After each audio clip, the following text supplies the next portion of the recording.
It's time to feel the rage. Welcome to Film Rage, where we talk movies. Until the theaters open their doors for business again, we will be talking streaming and also some of our favorite movies of all time. Directors and actors beware, as you still cannot hide from the rage. My name is Bryce, and I'm part of the Film Rage crew, which also includes Jim, joining us via walk-around phone from his palatial estate. Hello, Jim. Hey. And a quick shout out to Murray, who's still on hiatus until further notice. But with the introductions out of the way now, let's rage on. Okay, so as usual, we've got a pretty jam-packed episode today. We're going to talk about South by Southwest and their online shorts program. We're going to talk about one movie that we streamed. Then we're going to talk about the Undoubted, and the Mesmerized list. We're going to talk about our film genre faves for documentaries and open rage, rage or dare, and then closing down. Cool. Sounds like another jam-packed show. So without further ado, let's get on with it. All right. Let's. What do you think, Lost Girls? Let's just jump in with Lost Girls. We'll talk about South by Southwest in a minute. All right. So Lost Girls. Lost Girls was okay. It was directed by Liz Garbus. She's actually a documentary filmmaker, making her first feature. It was based on a true story about the murders of sex workers whose remains were dumped in Oak Beach on Long Island. It was okay, and Amy Ryan was really good as the mother and main character of this story. Yeah. There were a couple things that didn't work for me. Mainly Kevin Corrigan's character of the neighbor seemed a little contrived. I actually don't believe this person existed. I don't know for a fact. But it was just a little too convenient, and to be honest, I didn't really think he was even necessary to drive the film forward, so it was kind of So because of that and a few other things, overall it was a meh. Yeah, I actually gave it a mondo, and probably for different reasons. I would kind of agree with you, specifically, about some of the, should I call them additional characters, or maybe just some of the outlined cast that's in there. But, one thing I was super surprised with, Gabriel Byrne. Like, I haven't seen him in a while. He's so and it was good. Like a really pleasant, it was such a pleasant surprise, right? Like, he just, and actually what made me want to get you to see this movie, because we talk a lot about films where it's based on real life, yep. Right? And 9 times out of 10, you usually come back, especially if they don't do it really well, in your opinion, you'll come back and you'll go, okay, I wasn't buying the rage here. People were not angry enough in this movie, and they should have made me I do that a angry. lot. Yeah, this movie should have made me angrier. Yeah, exactly. Well, if she didn't drive the bus, if Amy Ryan did not drive this bus to make you feel her rage, I don't know what movie could. She did, like you said, she did such a great job. She was outstanding, and there's no denying that. I just there are just a couple things in it that, for some, how I am. Something gets in, under my skin a little bit, and I just can't let it go.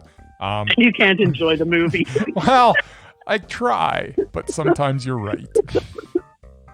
Yeah, but I mean, okay, so it was. Don't get me wrong.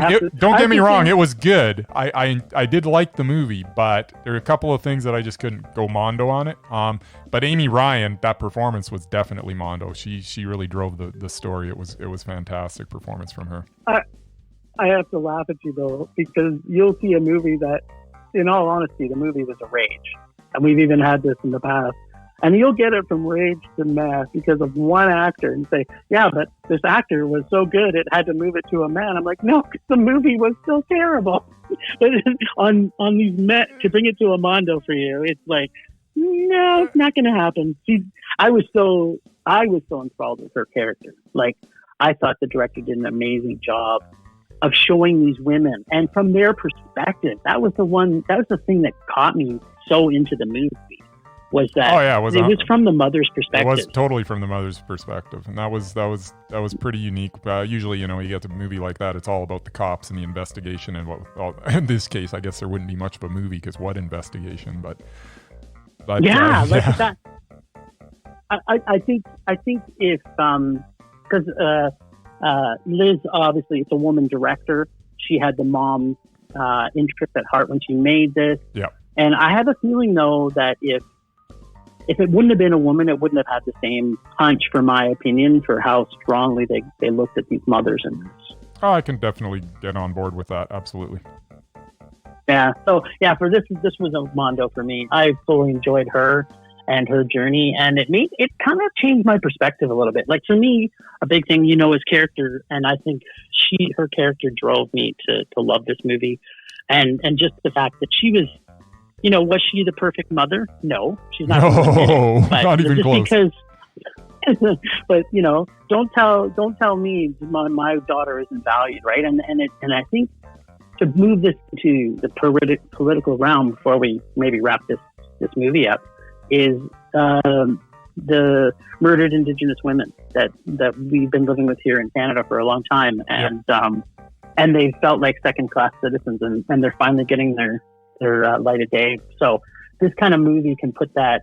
Oh, anything that can shine the light on that, right? Absolutely. Right. It doesn't.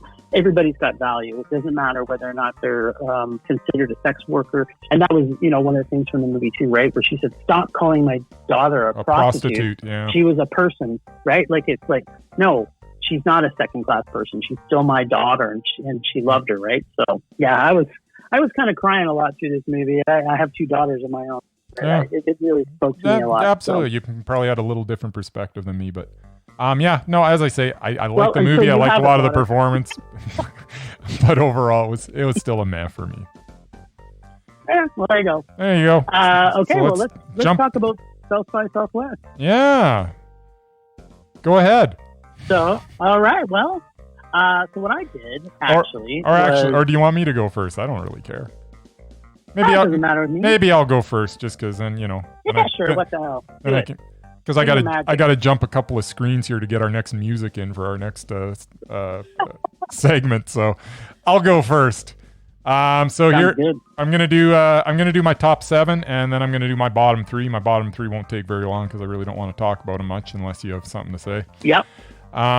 Here are my top 7 shorts from the South by Southwest Film Festival this year, which unfortunately they had to put these online instead of showing them, live in the theater for obvious reasons.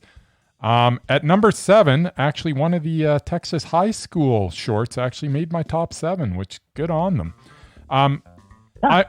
It is Chill, directed by Katie Gibson. It's funny little. It's got a funny little payoff at the end of it that makes it really worth watching. Number 6, Face to Face Time, directed by Izzy Schill, was part of their narrative section. It's got a really abrupt ending that was also rather humorous. My number 5 would be Basic, directed by... Wait, so sorry, back up. Yes. Sorry to interrupt. I was going to say, make sure that let us know, like, that one is under the narrative section, right? Yeah, it was under the narrative section. Yeah, so just for everybody listening, they were sectioned by animated, documentary, midnight, narrative, made in Texas, Texas high school.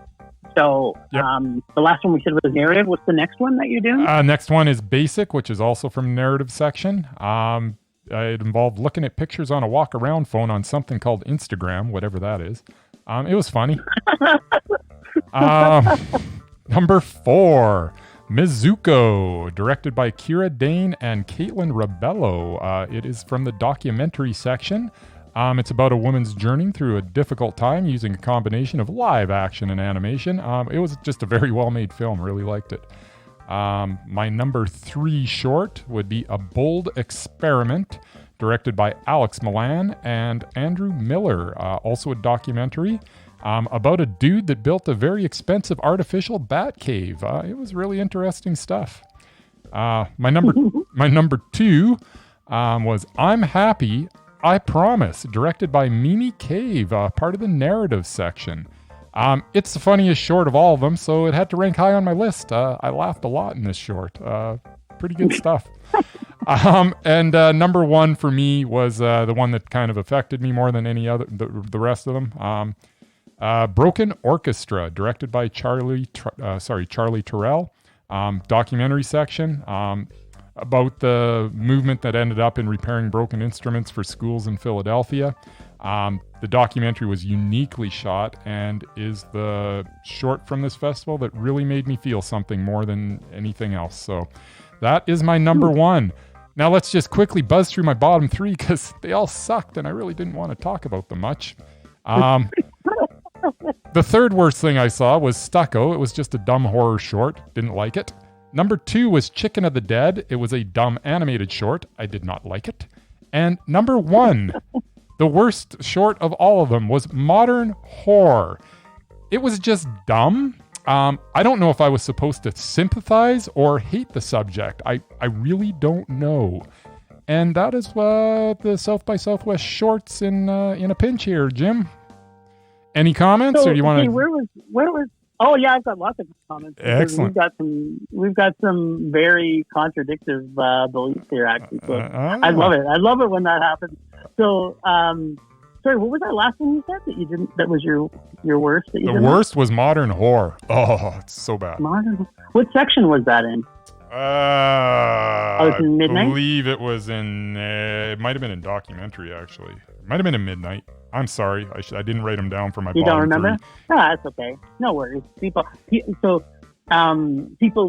find this, all you got to do. It was on what, Monkey Chimp or Monkey? What was it called? Chimp. MailChimp. MailChimp. Thank you. So MailChimp. But if you just search South by Southwest, yeah, just search South by Southwest Shorts 2020. It'll bring you right to it, and you'll be able to find it. And you can watch them all. There's like 57 or 58 of them, and it's cool. Did you end up getting to see them all? I watched every single one of them. Yeah, so did I. And Modern Horror is in Documentary. There you go. So for me, I didn't hate really any of them. I tried to look at each one from the artist's perspective because, like, I've screened enough shorts in my day. For listeners that may not know, I've worked screening shorts for probably the last 10 years, and on average, I probably watch about 1,000, upwards of 1,000 shorts a year. So I get to see a lot of shorts. It's kind of one of my favorite type of films, just because I love it if a director can get their point across in a very short perspective and develop the characters enough and get in and out with it. So it's funny because some of the things you put in Rage were actually in my top, and some of the ones that you had in your top were in my Rage. So it's kind of funny because for me, obviously, I didn't full on rage on any of these docs. I tried to look at it from an artistic standpoint and why they were potentially in the festival. But I will go through my you know what? I'm going to go through my least favorite first. So my least favorite was The Voice in Your Head. Okay. I found it kind of the most annoying. It was in the narrative section. Saw. Hello? Are you there, Jim? Sure. Okay. Hold on. Can you hear me? I can hear you now. We're good. Awesome. So Soft, which was in the that was in the narrative too. Hey, I did the same thing as you. I didn't put it down. And actually, one of my least favorite was Basic. I didn't like it. Oh, really? I like Basic. Yeah, it was one of my least favorites. Interesting. But now for my top 7, I just thought it was too basic. It was very basic. It didn't get fully developed for me. It made me laugh. Yeah, there you go. Well, there were some things that there were some of the shorts in there that I know most people would have laughed at, and maybe it was just the mood I was in at the time. I didn't find them as funny as I probably could have, or I didn't find they were as fleshed out as I was hoping to be. Honorable mention, though, for my top 7, so I did have one extra, was Talk Outside, and that was Made in Texas. Okay. So this is the one where they're in the bar and they're about to have a fight. And goes, let's take this outside. Yeah, really? And then they go, this is not the right place. If I had a bottom 5, it would have made that. Yeah, so it's true. It's funny because for me, it was like after about the first 2 things, and I was like, okay, I'm not really digging this. And then the way they ended it to me was actually good. So it actually wrapped it up, and I actually did really enjoy the ending. So my number 7 is Feel Wild. It's a narrative. I found it very funny, emotional, real life. Loved it. Asian American supermarket guy. Dialogue was amazing. And then I made a special note who thought masturbating would bring so much emotion. Yeah, he bought the most expensive Civic, though. That was from that. You don't even recognize it. Jim, are you there? I'm not hearing you again. We seem to have lost Jim temporarily. Okay, we are back, and we've got Jim back on the phone. Hey, so yes, I can hear you just fine, my friend. So let's get back to it. I believe we were going over your number 6 when you kind of cut out. Awesome. All right. So my number 6 was out of Made in Texas. Yep. It was the Paint Wizard. It was a doc, and it was a transgender painter. Almost made my top 7. Yeah, there you go. It could have been your honorable mention. It could have been. Hand in Hand was my number 5. It was a midnight. Frankie Goes to Hollywood, 2 Tribes. Loved it. Nice shorts and to the point. The moral of the story, never shake hands as people are gross. Oh, yeah, that one was all right. People are gross. People are gross, especially right now. Yes. Danny's Girl. Wow, what a surprise. I loved everything about this movie. This film was so fucked up. It was super mondo for me. Fair enough. Number 3 is Mizuko, which you already talked about. Yeah, I love Mizuko. Japanese Buddhist film, mixed media doc. The water in the room that dies as a Japanese word. Like it was such a well done doc. No, it really was. So creatively done. Yeah, the creativity is what really did it for me, and it was just so well made. And one that made your rage, but that actually made my top 2 was Chicken of the Dead. It was so awful. It was so awesome. Okay, so you want to hear my write-up on it? If it's a maybe, eat it, baby. Vegan nightmare, but for me, it's may we. Maybe that's why you hate it so much, because you're a vegan. Maybe. I think I hated it because it didn't even make me smile, so... I was laughing all the way through it. To each their own. Yeah, well, this is what's great about shorts, right? Absolutely. They either hit you or they don't. They don't have much time to do it, so... Yeah, and speak, your attitude, your mentality when you're watching it can be a whole different thing, right? Yep. My number 1... Just Hold On. It was a jury prize for Made in Texas. Right. It's a doc, a portrait of a girl holding on to stuff, especially sheep. Really? Sheep riding. Yeah, a future sheep riding. The mutton busting one? Yep. A future sheep riding, cancer kicking spy of the future. Love this movie so much, and I cried literally all the way through it. I thought that they really brought that little girl's point across. I couldn't believe a 6-year-old was riding a sheep like that. Too. Well, yeah. So that's what mutton busting is. Get some youngins on riding some sheep, and they got to stay on for a certain amount of time. It's kind of like bull riding, but with sheep. Yeah. Well, I'm sure you're anti that but to me, like, what was good about it is that she decided that wasn't right for her, right? So in that respect, she lived in that culture, and she was like, you know what, mutton riding's not for me. So, but she had no. This is a 6-year-old who pretty much spent her whole life in. I will say that hospital. She was pretty cool. There's no question of that. Yeah, I don't know. Inspiring, man. A 6-year-old that had her own mind. Like to me, it was like. I get it. It's like if you make a doc about, hey, I love to torture dogs. Well, no one's going to really like that. But if at the end of the movie the person goes through redemption, you're all about redemption. You love redemption. I do love redemption. So yeah, that was number 1 for me. And it was one of the last ones I saw, and I was just like, wow, none of them have stuck me with me. That was one that did. So South by Southwest, I think he did a great job. I think there was nothing I hated, is what I would say. I think some I felt were weaker than others, but kudos. Actually, I'm glad they shared it online. Glad they shared it online, and Well, as I say, the worst anything really got from me was a meh, other than my bottom 3 I really didn't like, but it's not like I had a long list of stuff that could have gone on that list. Really worth checking out, and just to let you know one more time, you want to go to mailchimp.com/presents/SXSW, and that'll get you right to the site. Enjoy the week too, because I think it's not there forever, right? Like, it's just they're obviously going to be there for a certain period of time. So I'm giving you a big shrug. I'm giving you a big shrug of the shoulders right now, because who knows how long it's going to be up. So take advantage of it while you can. Yeah, better sooner than later for sure. All right, sir. All right. Well, you know what time it is now. It's time to talk about submissions to the Doubted, Undoubted, and Mesmerized list. It is indeed.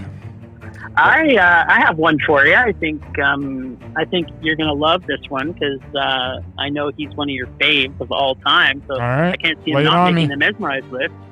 Mr. Sid Haig, who passed away not too long ago. Yeah, Sid Haig. That's what's known as a no-brainer, my friend. If you have any doubts, just watch the movie Little Big Top, where he plays a clown named Seymour.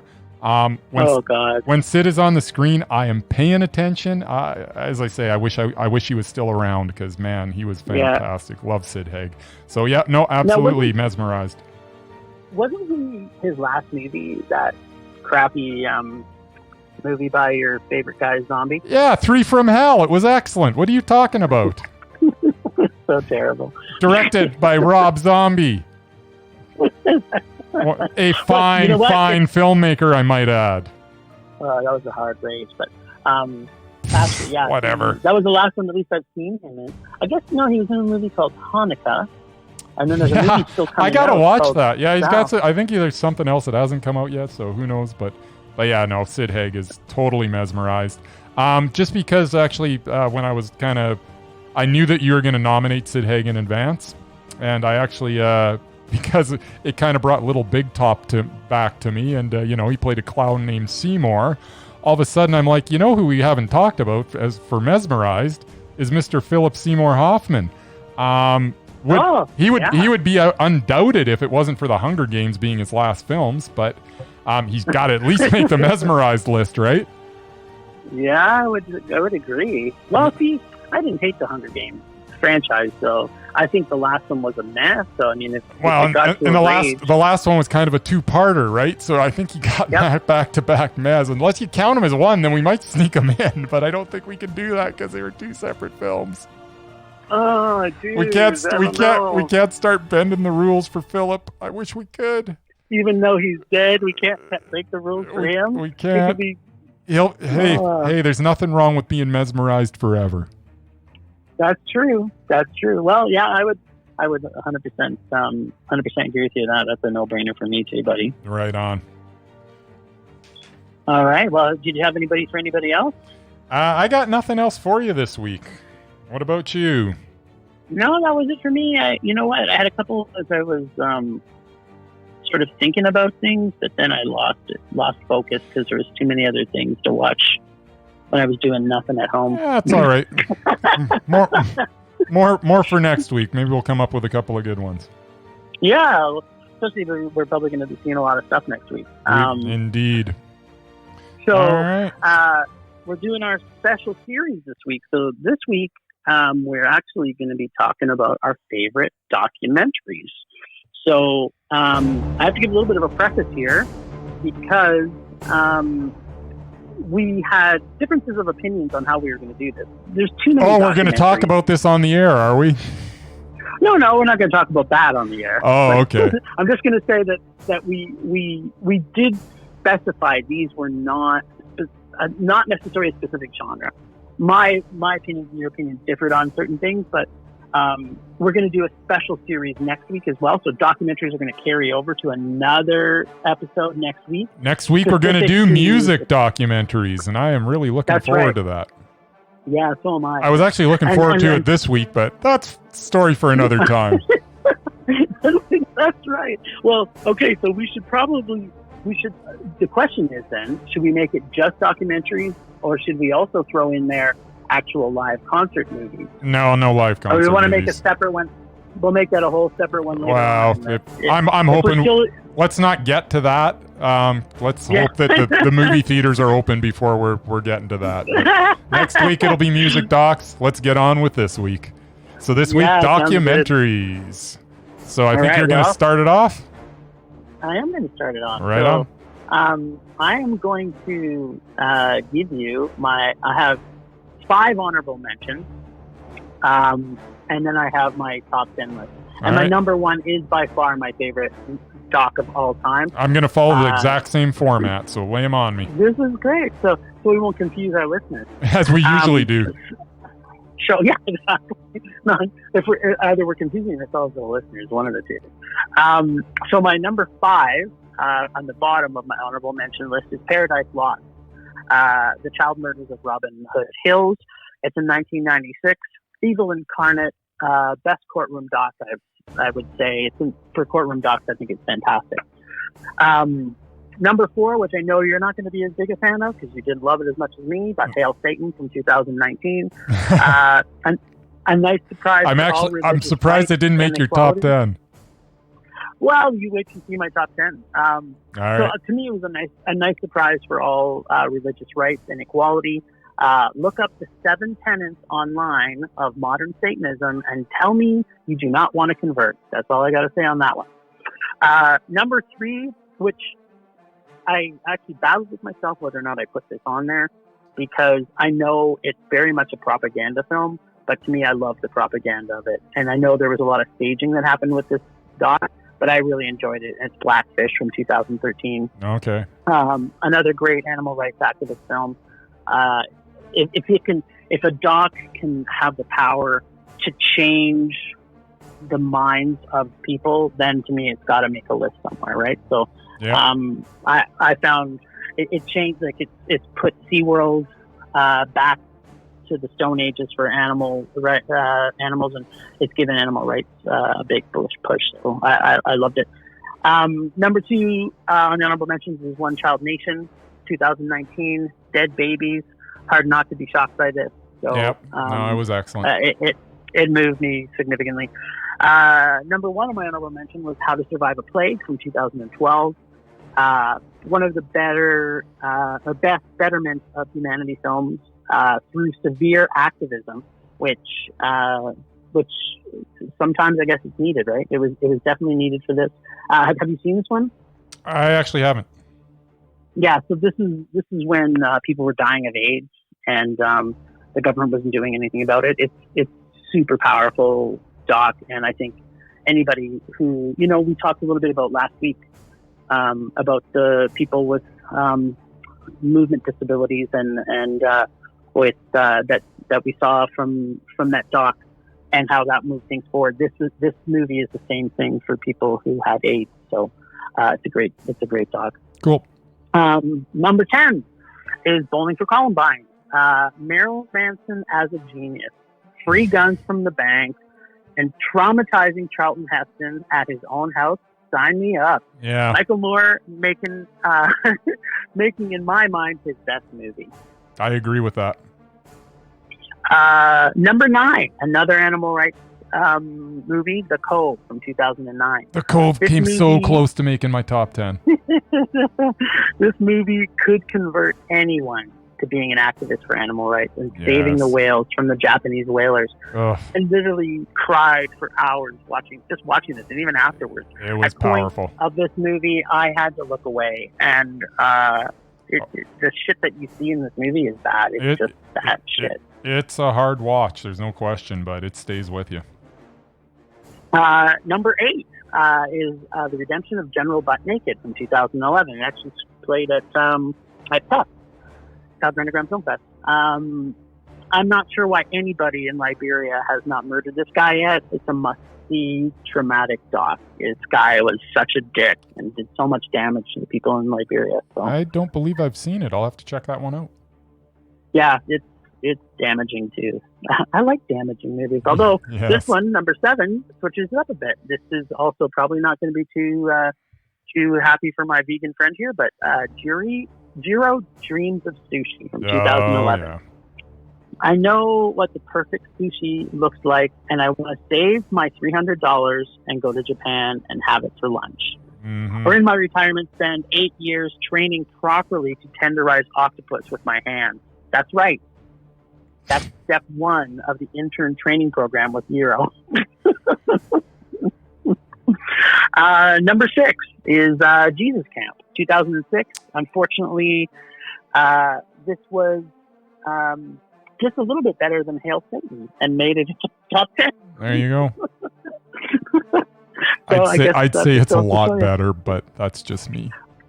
I would probably go back to a Pixie song when I say this monkey's gone to heaven. So, number 5, Spellbound, 2002. Love if you Spellbound. thought spelling bee would be boring, you're wrong. Dead wrong. Yes. I love this movie. My top So 5 are just movies I've watched multiple times. Right on. Number 4 is Birth of the Living Dead, 2013. George Romero started at 11, and it just went up from there. This is all about the birth of zombies, and which is my absolute favorite genre. How have I not watched this movie?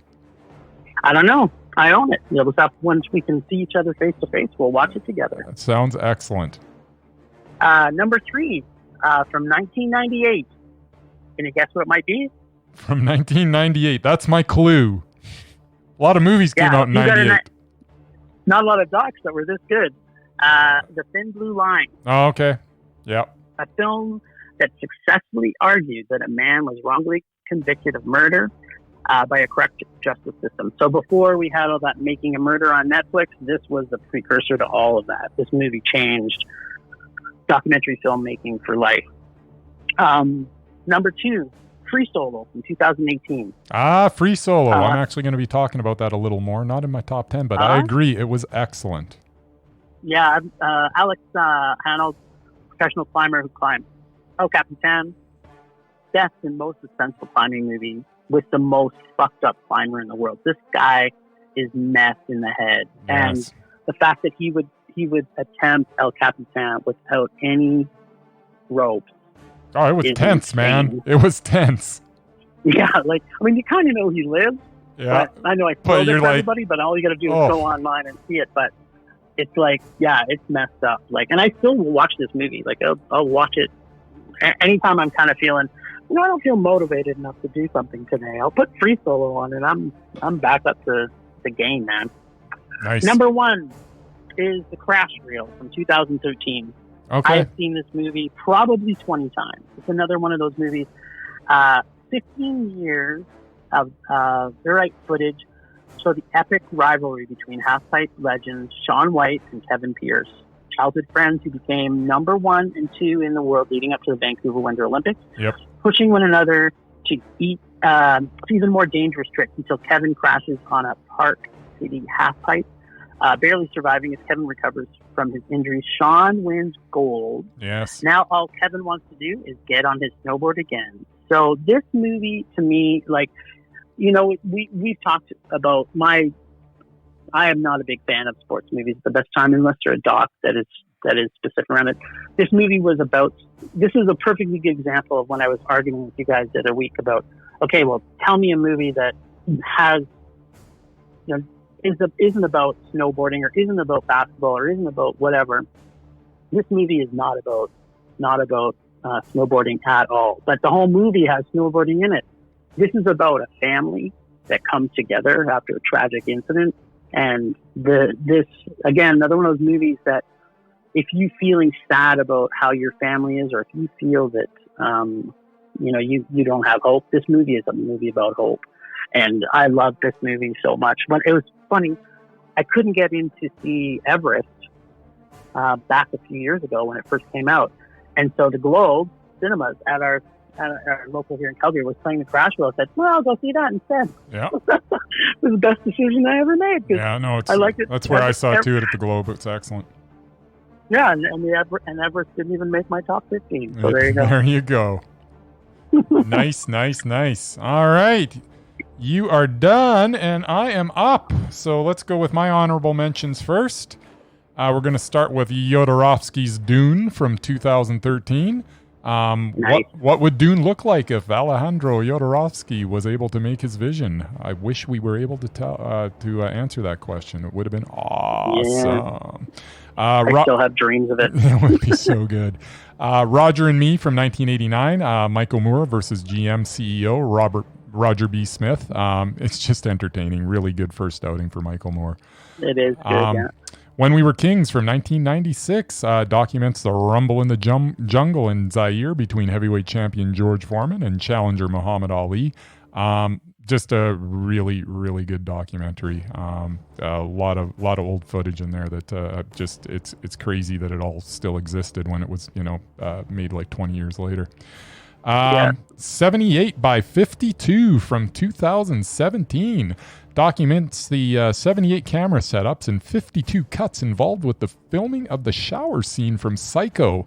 I can't believe that what I just described is such an entertaining doc, but oh my goodness, it's so good. And my I can't either. Yes. And my other one is one that's from your top 10. It's known as Spellbound from 2002. Follows 8 teenagers as they attempt to win the 1999 National Spelling Bee. Really so good for all the reasons you said and more. Now for my top 10. At number 10, we're going with Going Clear, Scientology and the Prison of Belief from 2015. The Church of Scientology's inner workings, especially the story of the galactic ruler Xenu, will blow your mind. Number 9, Bowling. Can I pause you just for a second? Go ahead, my friend. Yep. I'm going to say, so you're going to convert to Scientology, and I'm going to convert to modern Satanism. I'm not converting anybody to Scientology. That ain't happening, my friend. Oh my goodness. So I can go back to your number 9. Number 9 is a familiar one because we've talked about it. Bowling for Columbine from 2002. Nice. Gun violence in Yankee Land, examined by Michael Moore and done very, very well. Number 8 is Honeyland, which I saw at the Calgary International Film Festival this past year. Beekeeping in trying times in the Republic of North Macedonia. Really, really good doc. Really worth checking out. Number 7, For No Good Reason from 2012. A profile of gonzo artist Ralph Steadman. Really, really good stuff. I just really enjoy watching this doc. I've probably watched it 2 or 3 times. Number 6 is another one that I saw last year, and for some reason, I know I saw it at a film festival in Calgary, and I'm not sure which. I apologize. It was either at the Underground Film Festival or it was at the International Film Festival. I am not sure, but apparently it was Underground. It's just been confirmed. It's called Midnight Family. About private ambulances in Mexico City. Try that again, in Mexico City. It's disturbing and heartbreaking, and it's really, really, really good.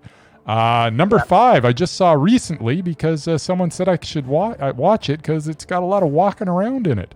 I am sticking The World Before Your Feet from 2018 into my top 5. Matt Green walks every street, pathway, and cemetery in New York City. That is a lot of walking. That is awesome. My number 4 is Crumb from 1994. An in-depth look into the home life of underground artist Robert Crumb. When you see the people in Crumb's life, it's amazing that he comes off as the most normal. Number 3. I'm cheating a little bit with number 3 because I'm sticking 2 documentaries into number 3 because I find that they're companion pieces to each other. Directed by the same dude. Number 3 is The Act of Killing from 2012 and The Look of Silence from 2014. Both these movies are directed by Joshua Oppenheimer. And I've combined these as one entry because if you watch one of them, you have to watch the other as well. In The Act of Killing, Oppenheimer gets former Indonesian death squad leaders to reenact the atrocities that resulted in 1 million dead back in 1965 and 1966. Then in The Look of Silence, he focuses more on the victims and the fact that they now have to live next door to people who literally killed their families. This is heartbreaking and sometimes hard to watch, but I think it's absolutely essential viewing. I agree, man. Those are both good. Yeah. Number 2, let's get back a little lighter here. Number 2 would be King of Kong, A Fistful of Quarters from 2007. I would say for me, this is the most entertaining documentary that I've ever seen. It's a snapshot of two rivals who are both trying to achieve the world record score on Donkey Kong. I was genuinely rooting for Steve Wiebe, the hero of this story, as he was trying to take the record away from Billy Mitchell, who is definitely the villain in this story. This movie is an emotional roller coaster, as you'll feel anger, laughter, sadness, defeat, and triumph. Overall, it's very fun and satisfying 90 minutes. Love this movie. And my number 1 documentary. And I kind of wrestled with myself a little on this one, but I'm going to say it's number 1 for the reasons I'm about to say. My number 1 documentary is Cowspiracy, the Sustainability Secret from 2014. That's a great doc. Yeah, this movie is the number 1 documentary on my list only because it changed my life more than any other doc. It caused me to seek out more information about both sides of an argument like no other film had ever done before. I spent weeks reading studies and then researching who made these studies and what would they have, and who actually benefited from the results of these studies. And I was trying to make every argument both ways. And in the end, this film led me down the road that changed my life forever, as I am now vegan, and it can be tracked down, or it can be traced back to me watching this movie. It made me look at my role on this planet, both ethically and environmentally. Plus, I just feel better physically since making the choice to avoid the animal products in my diet. That is why it's my number 1, because it literally changed my life. So how can it not be my number 1? Yeah, if you picked anything else, I'd say you're something. There you I don't go. know what it is. Let's say you're dumbass. I don't know. Fair enough. No, and it's funny. I love that doc too. So interestingly, like, documentaries is actually one of my favorite genres. I watch a ton of docs. Absolutely. And I don't know about you, but it was tough to get down to. Oh, I had a list of like 40, and it was just, and I could have probably gone on, but I was like, you know what? These are the ones that popped into my head first. So these got to be the ones. So we narrowed it down from there. But oh man, there's so many good documentaries. Yeah, and you know what the thing is, you know what? I think I'm happy that places like Netflix and Prime are really doing these things. Like right now, although it's not a movie, so I'm not going to really talk about it, is the Tiger King, right? Like this thing is blowing up. And what is it? It's a documentary series. So people are getting interested in these real life things. I mean, you don't want to talk don't fuck with cats, but what this is going to do, I'm hoping, is push documentaries back into the forefront, so that, you know, they get more showings at the theaters, right? Like if people knew, if the talk of that people are getting from, say, the Tiger King now was because it was in one movie and people talked about it, more people would go to the theaters to see it, and then we'd have more documentaries making great documentary films. So you're stepping on my rage right now, Jim. So just be quiet. Well, I'm warming you up. Well, maybe you're warming me up. Maybe you're warming me up. But did you want to take your rage first, since I you know what? Nicely into that. Nah, take yours first, just because I got to operate all these silly buttons in front of me. So. Attaboy. All right. Well, great our docs for this week. On that note, that's what's that? So that's our docs for this week. That's our docs for this week. So on that, let's get on with it. All right. Vision blurring. Rage taking over. Temperature rise. Hee-hee. I hit it twice. Attaboy. Thank God your technical skills are better. I am so good. Oh, man. You're the best ever. So my rage this week, and it's not a super hard rage, it's just because I've been, and I mentioned earlier that I've been a big screener for film festivals for many years. And one of the things that I would notice about certain years, that there would be like a theme that would come out. And it's not always necessarily driven directly at specifically at a certain culture or at a certain thing, but certain things will happen in the world. Like, I'll give you an example. And again, not saying that this makes me so angry, but it kind of, as a screener, when you're sitting down and watching 300 or 400 docs, and of those 300 documentaries, they're usually documentary shorts, by the way. Now, I'm not watching 300 documentaries in a short period of time for a film festival, but and that if you're watching either 300 or 400 shorts, and the theme is a large percentage of the theme is directed in one direction. It's almost like you can see it's kind of a leading indicator of what's coming in our society because it shows. So there's been times where every single person has got these point of view killings, right? It's kind of like this become a fad, and now point of view killings is where it's all going. I remember quite a few years ago, before the Me Too movement, there was a lot of films that had come through the festival circuit about women being raped, and it was like by about the seventh one, I'm kind of like, I don't really want to watch another movie about, like, I don't even know how you would judge that. How do you prefer this movie about rape to this movie about rape? The movie itself is uncomfortable to watch. So it's one of those things that, from a theme perspective, I understand how that happens, but it's always surprising to see it when it makes it into a festival. And I think, so my rage is that was a bit of a long intro to my rage, but the focus of it is, when you're doing a film festival, and not saying that South by Southwest did this in any way, shape, or form, but if you have a theme that's sort of subtexted underneath all of the film, you can sort of go, hey, wait a minute, I can see that there's a subtext here. So I obviously don't want to make any commentary specific around South by Southwest. I hope people get to go and watch that festival. But what I guess I would say is, when filmmakers are making it, obviously they don't know what other filmmakers are. So I just find it interesting when a certain theme gets into, like, obviously the people that are making the decisions for the film festival. And it's not like I said, I'm not pointing out South by Southwest.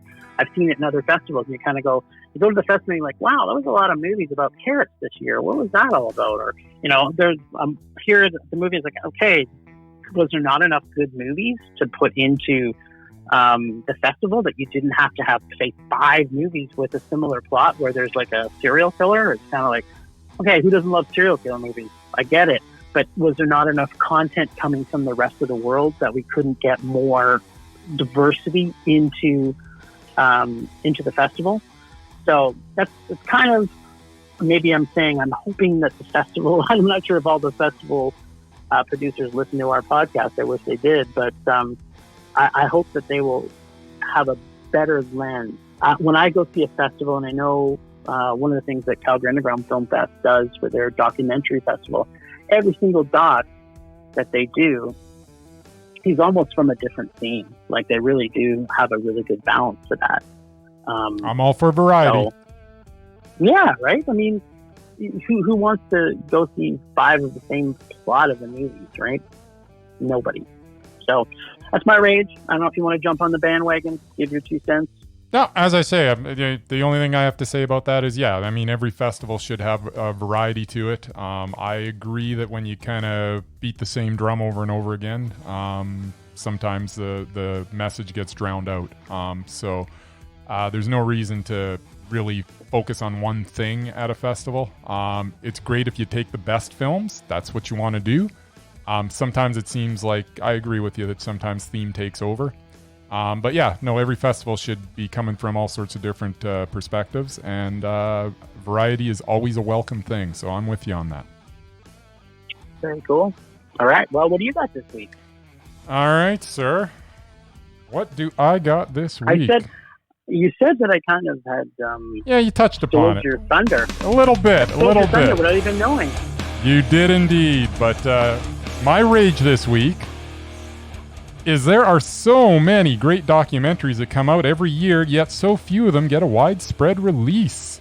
It is so basically what you were, spewing off about at the end of our little section there. It is time for the producers of docs to get them into more theaters and put some money into more advertising. With the budget of most docs a fraction of the cost of a major studio's narrative release, why not capitalize on that and make more bang for your buck? Why can't more documentary filmmakers get the Michael Moore treatment and get some money pushing their product after shooting is wrapped up?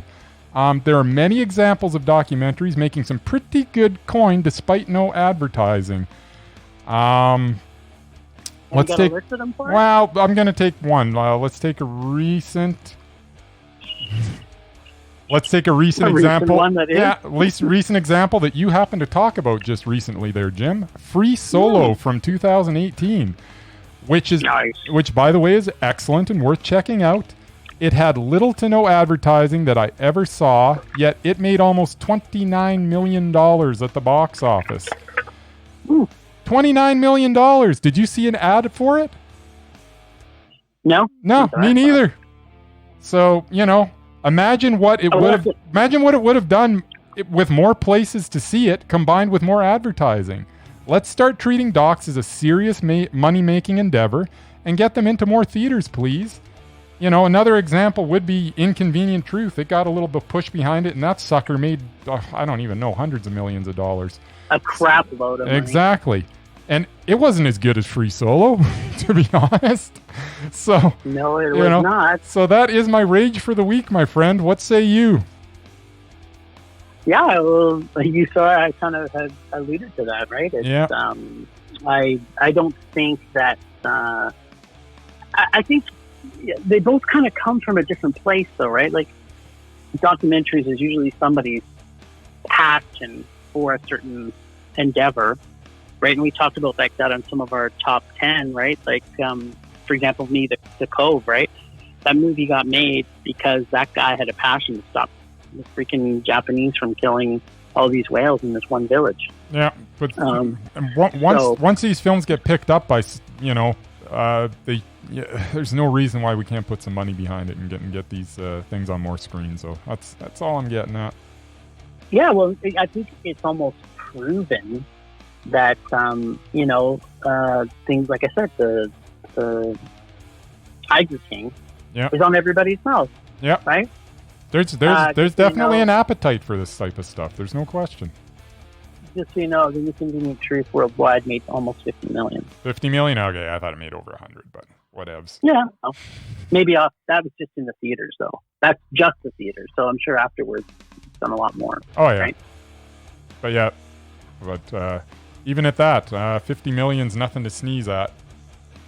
Yeah, I'm sure it didn't cost them that much to make it. Nope. But yeah, I 100% agree. I think, this... But you know what I think the thing is? They have to make topics that the world wants to know about, or things that's going to make you slap you upside the head, right? Now, I don't know why the Tiger King does. I think people are shocked about it because they don't believe that this is actually a real thing that's happening. All right. Know what I'm saying? I do know what you're saying. So it looks like we are in pretty much agreement on that rage. So with that said, double agreement. Double agreement. How often does that happen? Not always. No, not always. But whatevs. So, I see that's what you get when I'm running the board here. Rage subsiding. Pulse slowing. Anger fading. All right, sir. So, all right. Let's get on to Rage or Dare. Rage or Dare. Yeah, so last week, you were one of the first to pick Dare, I think. Unless we did it right over our very first episode. I think we might get dared to see some of the theaters. No, we've been plucking from the bag every week. This was the first There you go. Dare So you were last the week. first brave man to pick Dare. And I dared you to see another video game movie turned movie. You did. Tell me everything you thought about my good friend Pikachu, the detective. I don't know if Pikachu, Pokemon's not like a video game first, though, was it? I don't even know. Wasn't it like a I don't know card thing? Card game, maybe? I don't know. There's a TV show, so I don't know. Yeah, it was like a collector's card game. But then it morphed into a whole bunch of stuff because it got pretty popular, I hear. I hear people like the Pokemon. Now tell us what you thought about the movie. All right. I hate to tell you, Jim, but I'm going to have to apologize to you in advance. Sorry, Jim, but Pokemon Detective Pikachu was all right. Oh my God, you were insane. It made me smile quite a bit, and a few times I even laughed out loud. I mean, when Pikachu said, "Case closed, but still open until I solve it," that was hilarious. That was funny stuff. I'm going to be honest. If I had a kid and this was the quality of entertainment that was being produced as family fare, I'd be all right with that. Once again, I apologize, but no rage here, my friend. This was a meh. You're insane, because I had to see that in the theaters, and I literally could not stand 5 minutes of the footage. There was a couple of funny parts, absolutely. You can't avoid a movie for an hour and a half and not make you laugh a couple of times.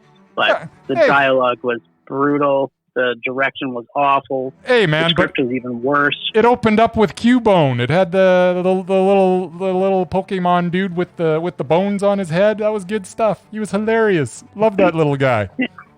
How often do you hang out with Pokemon?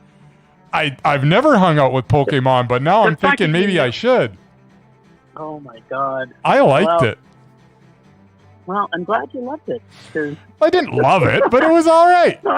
It was fine. Sometimes you get a gift. This is literally the first time that we didn't rage over our challenge, so it had to happen, I suppose. I guess.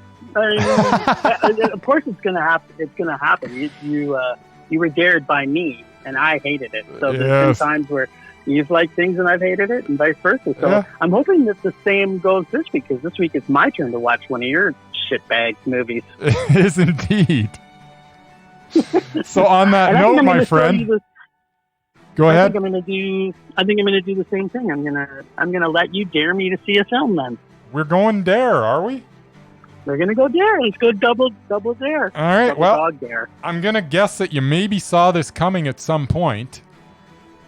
Because how could you not? I've already got the worst movies out of the way. Whatever you give me is going to be better than Top Gun, buddy, and it's going to be better than Xanadu, and it's going to be better than Grease 2. So whatever you give me, I am not afraid. Are you ready, Jim? I am ready. Are you ready for a little Vanilla Ice? I love Vanilla Ice. I can't wait to hear what this is going to be. Cool as Ice, my friend. You are watching Cool as Ice. That is your dare. Is it a documentary? No, it is not. But you can't. I believe you can watch it on Amazon, so you don't have to look too far for it. I sure hope so. I don't want to pay for this. Okay, here it is. A rap-oriented remake of The Wild One. You got it. 1953. The heavy emphasis on the fact that Vanilla Ice has assumed the Marlon Brando role. I'm already excited to see this. All right, well, you'll have to let me know how it is next week, because I am excited to have you see this. Now, you've actually just dreamt it up after knowing that Vanilla Ice is in a movie. I'm embarrassed to say I actually did see this. And is this when you were in your rap days as a child? It is. I didn't go to it on my own. So we'll just leave it at that. Having said that, you're in for a treat, my friend. I can't wait. I can't wait. All right. And why am I getting stuck with it? Is he singing it at least? What's that? Does he sing in it at all? Is there a Hammer Time moment in this? I believe so. I saw it so long ago, but I want to say yes. You know Naomi Campbell's in this. Yeah. I know. I looked at the cast. So I guess you got that going for it. Yeah. Well, and it's directed by a pretty bad director, too. So David Kellogg, who hasn't done a lot of good stuff. I tell you. I wish you all kinds of luck. All right. Well, we'll stand by for next week to see what I think of Vanilla Ice and Cold as Ice. All right. So, with all that being said, It's that time, my friend, unfortunately. Oh, I'm so sad we had this time together. Well, thanks, Ragers, for listening. Thanks to the extended Film Rage crew of Marie, who's on sabbatical, Stephanie DeRoy for social media, currently on leave from work stuff, Leonard Conlon for her artistic vision and photography, Leonard Conlon Photography. Listen to us on Podbean, Apple Podcasts, Google Play, and Spotify. Please follow us on Facebook, Instagram, and Twitter, and on our YouTube channel if you prefer to listen on YouTube. We are always wanting your feedback, so please give us lots of feedback so we can make this a raging blast for all listeners. Please make us rage. Please, please. That's it for this week. Rage on. Rage on.